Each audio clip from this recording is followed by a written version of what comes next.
If things feel like they have gotten a little stagnant in your career and that you have plateaued, let's talk about how you can realign to attract new energy. Grab your cup of tea and let's dive into it. So, today I want to talk about a modern reset that is grounded in a little bit of ancient wisdom as well, so that you can open up the opportunities for the next chapter in your professional life. So, I personally feel like conversations around energy is something that not enough people talk about when it comes to your professional life, particularly in traditional, really corporate environments. But the greatest minds through history have understood the importance of energy. For example, Albert Einstein said, everything is energy, and that's all there is to it. Match the frequency of the reality you want, and you cannot help but get that reality. There can be no other way. This is not philosophy, this is physics. Doing what you have always done has only gotten you as far as you have already come. And if you are the type of person who has a growth mindset, and I imagine if you are tuning into this episode that you are that person, then I imagine that you are also then the kind of person who is always exploring ways to look outside of the box and tap into other streams of knowledge to see where there could be opportunities for you to apply that to your personal growth as well. And this is where I feel that we don't value enough ancient wisdom and the impact that this can have in our modern lives as well. And something that has really caught my attention, particularly in the last few years, is the concept of feng shui. So, this comes from ancient Chinese wisdom and it particularly focuses on the flow of energy, what they call qi, for example. And this is something that you might find that people get interested in when they are decorating, for example, when they're focusing on interior design, because a lot of it has to do about the movement of energy through spaces in particular and what feels most aligned to what humans find really positive in that sort of environment. So for me, my interest was sparked in this when my husband and I would decorate our apartment, and then more recently when we moved into our home as well. I did have these principles in mind. That said, feng shui is a very complicated topic, so I will preface anything that I say about it to touch on it with the disclaimer that it is very in depth, and there is so much that you can learn about all of the different principles. And from my understanding of what I know about it already, I know that there are some principles that maybe won't resonate with everyone because they are a little bit more aligned to superstition. The other principles I find are really about that practical flow of energy and what makes the most sense.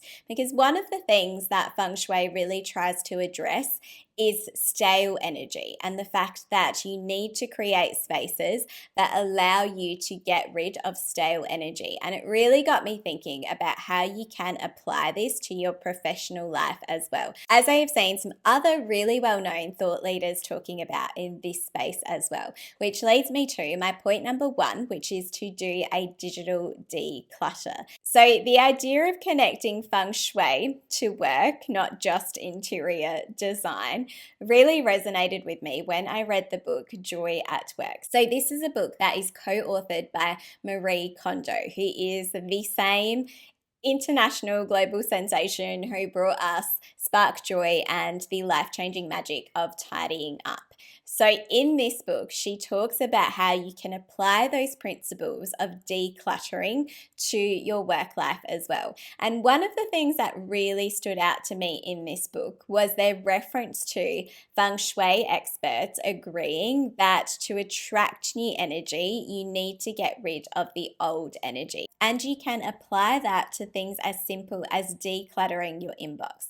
So when you think about getting rid of the things that aren't serving you in your inbox or ticking those boxes, it means that you can attract more of what it is that you need to achieve the things that you need to do next. You're getting rid of that energy so you can attract that new energy.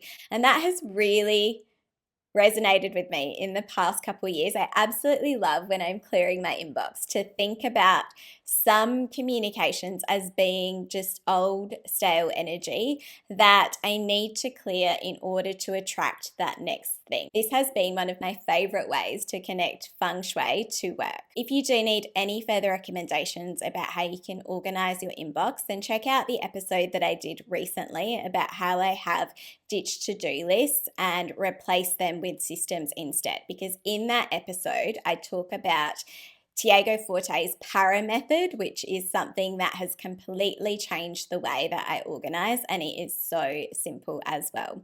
But there are a lot of little ways that I feel you can attract new energy when it comes to your professional life or your personal life as well.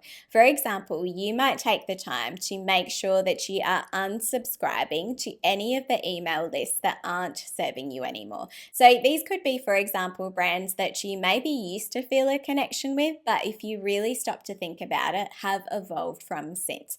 So if you unsubscribe from those brands, that is going to help you to attract more of that energy that you do want to bring in going forward.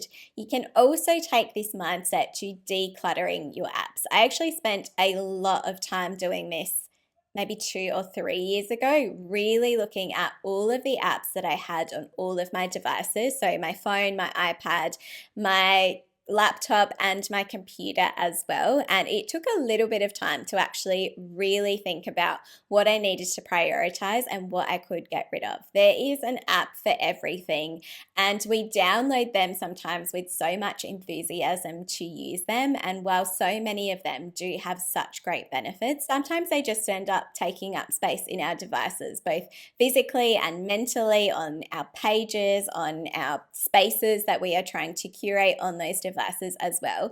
And it just has this old, stale energy about it if you're not actually making the most of those. So I have to say that when I did this for myself, this in itself was so life-changing for me, because it meant that the apps that were serving me the best, the apps that were actually giving me the best benefits in life and improving my quality of life, really were prioritized in my phone. There wasn't so much clutter with everything else. They were clearly categorized. Some things were brought to the forefront and others weren't. And it really helped me to actually just align with my goals. And I actually recommended this to my sister as well, who I remember really took this on board and loved it as well. And it's something that I really do like recommending to people, because it is such a seemingly small thing that can actually really improve your quality of life as well. I also make sure that I have certain widgets integrated onto my phone that link to my Pinterest boards, for example. So that means that all of that time that I've spent curating things on my Pinterest is then being served to me in a really inspirational way every time I pick up my phone. And if you follow this channel, you would know how much I love to use Pinterest to rewire my brain. Another thing that you can do to attract new energy is to declutter all of your digital files. This is something that I like to do semi-consistently throughout the year, but something that I spend a lot of time in particular doing at the end of the year or at the start of the year as part of that new year reset. And this will then also, if you do this really well, allow you to prioritize what is most important for your goals going forward. So instead of just thinking about how you can create, a really nice looking digital system or something that just makes the most logical sense, also keep in mind what your priorities are. So how are you arranging your digital files to bring those priorities to the forefront? And with the para method in mind that I mentioned earlier as well, this will really help you to do that too. The other thing that I like to do to attract new energy is to change the desktop image that is on my laptop. This is something that I feel actually makes surprisingly such a big difference. So what I prioritize as my desktop picture is to actually include my vision board that I have for the year. So if you follow this channel, you would know that that is something that I make a priority every year. And every year I do think I get better at doing it. So it's become more and more exciting as well. And just updating my vision board on my desktop recently was just such a breath of relief and was just such a nice, fresh feeling. And it really just started to plant those seeds for everything that I hope to get out of this year. And if you don't have a vision board, you might, for example, choose a image that you find calming or inspiring or feel emotionally connected to in some way. I, for example, on my computer, and what I used to have in my offices as well, is a picture of the flowers that I photographed when my husband proposed to me. And as a part of that, he brought this beautiful bouquet of peonies, and I took a photo of it that ended up being just the most beautiful desktop backdrop, and I've always loved having that as one of my desktop images as well. But you might have something else that you feel really motivates you and really inspires you. So the other thing that you might like to do to attract new energy is to start a new social media account.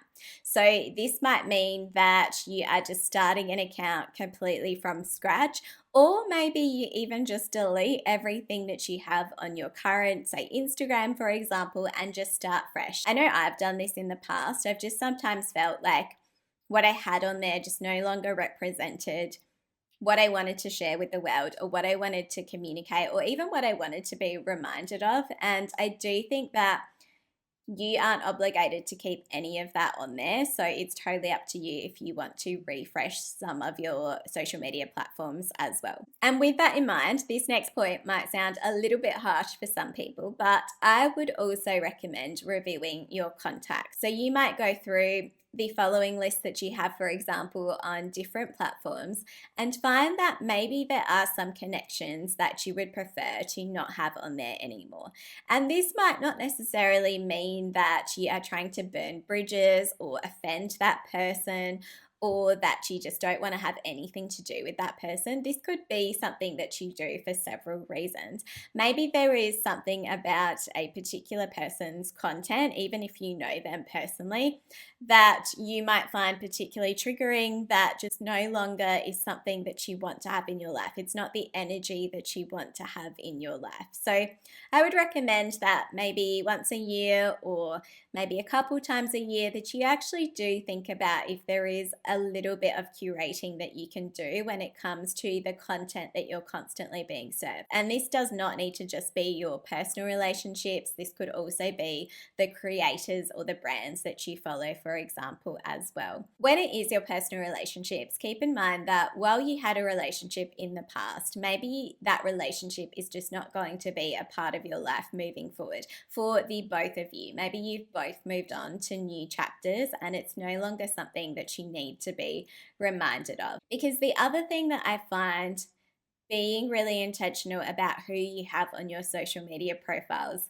can do, is that it can also open you up to new opportunities. Because if you're always thinking about the extensive list of contacts, personal contacts that you have on your social media platform, some of whom maybe you don't want to see certain things, or maybe you don't feel as comfortable sharing certain things with, then automatically that is going to limit the types of things that you share. For example, if you wanted to start to create content in a field that is a little bit different to what you would normally do, but you're worried about, say, the people that you have from your old work, or maybe the people that made you feel nervous in high school on your social media profiles, then you're probably going to feel a little bit more uncomfortable about sharing that content. So if you are more intentional about who is actually on your social media platforms, then you might actually just free yourself up, just liberate yourself a little bit to be able to explore new aspects of your life as well, to open up new doors for yourself. Because remember that sometimes the people that have known us for a really long time